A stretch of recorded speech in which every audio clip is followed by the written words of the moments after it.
Greetings folks, Chris here, and welcome to yet another on Two Improper's Citizen Carry channel. And folks, it is new gun day. So naturally I'm as happy as a puppy with two Peters because here's a new gun sitting in front of us, and we've got the Beretta M9, which makes me even happier. Let's just get into it, shall we? This is an unboxing, by the way. And the gun was actually in this plastic bag, which I can tell you is a fine quality plastic bag. I mean, I'm not kidding. I love it. I could talk about this plastic bag for a half an hour, but I won't. I'll just go ahead and set it aside. And here we've got the firearm. Now also inside the box is its extra magazine. It comes with two 15-round magazines. The standard obligatory gun lock, which is mandatory in the United States for selling guns. It has to come with some sort of lock to protect the kiddies and so forth. And the firearm itself, in addition to its documentation, the instruction manual and stuff, which I will get a look at here soon. You can guarantee I will read that instruction manual from front to back. Wink, wink. Now this is a new gun demonstration. As you can see here, here's the tag still on it. And I got the M9 because I wanted the one that was more of the standard military type version. Now there's the 92FS, which is basically the same thing as this with a few other different tweaks. But I like the idea of having the M9. And this was the one that gets issued to the United States Armed Forces. As the tag clearly reads, carried by the United States Armed Forces. And in this case, carried by the United States Armed Forces vet, as I am no longer active.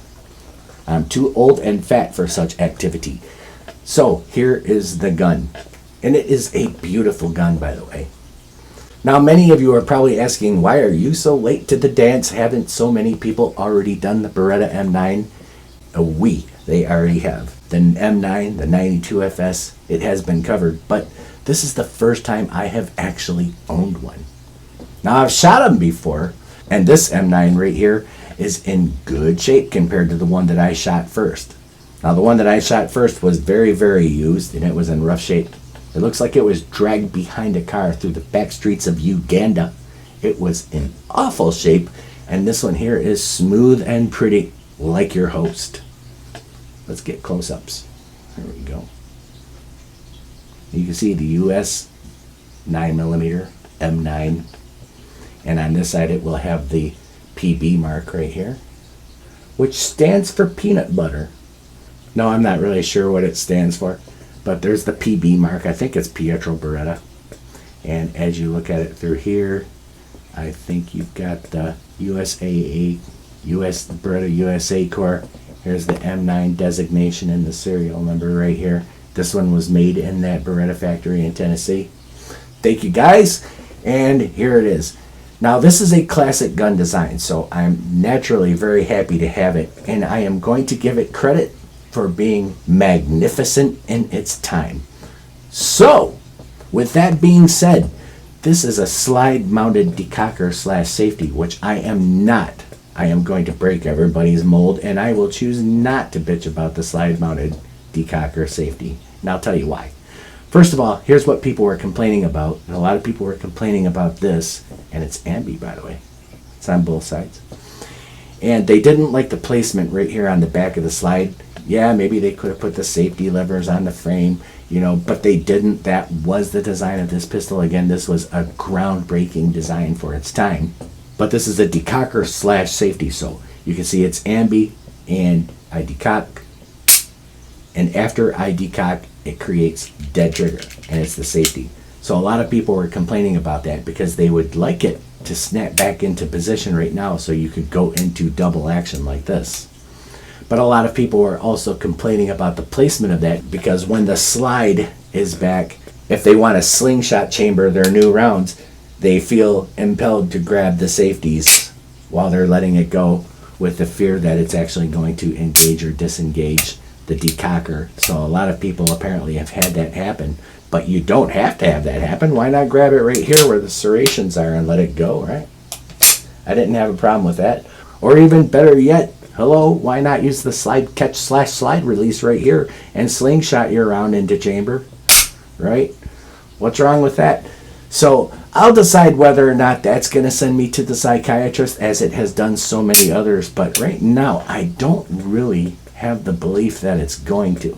And continuing on about the pistol, this has a 2-dot sight picture. So it's kind of that snowman 2-dot picture. I don't remember what the sights were like on the first version that I used. They were probably ground off anyway. But I'll see if this works for me. I can't see this being a problem so far. And of course, it is an open exposed barrel. So you can see that the entire barrel is exposed from here to here. And a very wide open chamber. Now the trigger. And speaking of trigger, trigger warning.